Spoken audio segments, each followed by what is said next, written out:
propelling herself forward through driving and running. I'm gonna go jogging for a little bit. Activities that came naturally to Malina Richardson, activities the star track and field athlete didn't even think twice about until her life changed dramatically in March of last year. I've gotten used to driving again. Malina and her younger sister Maya were on the road home from school at Radford University when they noticed a truck swerving into their lane. They also happened to have their mom, Donna, on speakerphone as they approached the Oilville exit on I-64. I said, well, you guys try to slow down and get away from them. Then the unthinkable happened. I heard Maya scream, then I heard the car sounded like tinfoil.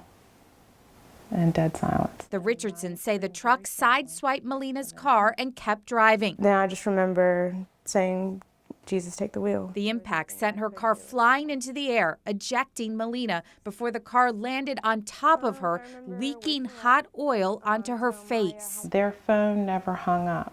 Their phone was still on. So I was yelling at the children, wake up. You gotta fight. Now's time to fight. I could hear gurgling, so I knew somebody was drowning. I didn't know on what. Malina's sister Maya somehow managed to lift the car off of Malina.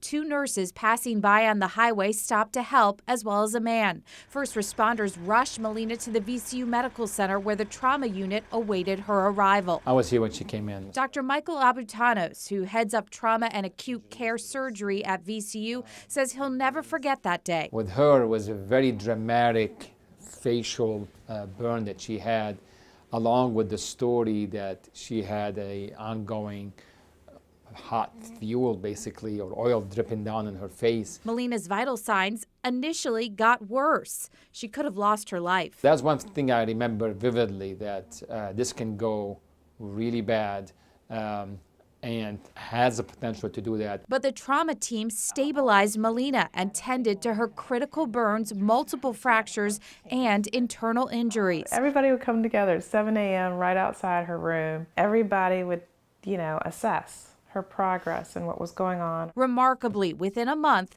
Malina left the hospital in a wheelchair. I'm so happy I'm leaving. The first week I started physical therapy. I think that was in July. My goal was just to walk. She still had a long road of recovery ahead.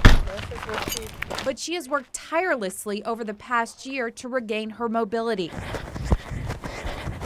Malina can now run again and drive without having a panic attack. I feel great. It feels good to be running again.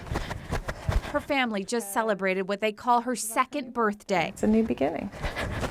The day they knew Malina would survive and live a full life. I want to think about the day that she was reborn, the day that God came down from heaven to earth and brought her back to us, and she's living.